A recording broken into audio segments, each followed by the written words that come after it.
Hi guys, this is Tim from Dent Shop, and we're here to tell you the 5 most important things that you should ask a company that you're considering to do your hail damage repair.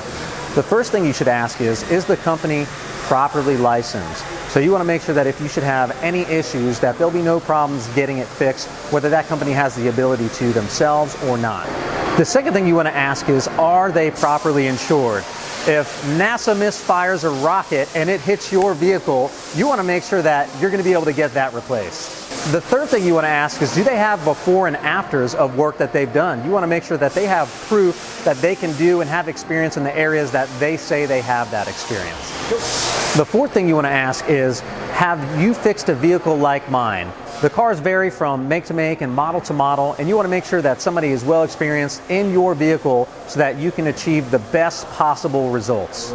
So the last question you want to ask, is there a place where we can read your reviews? It's one thing to buy into a great sales pitch. It's another to check with your neighbors and your friends and other people in the community to see what they think about that business and how they do business on a regular basis.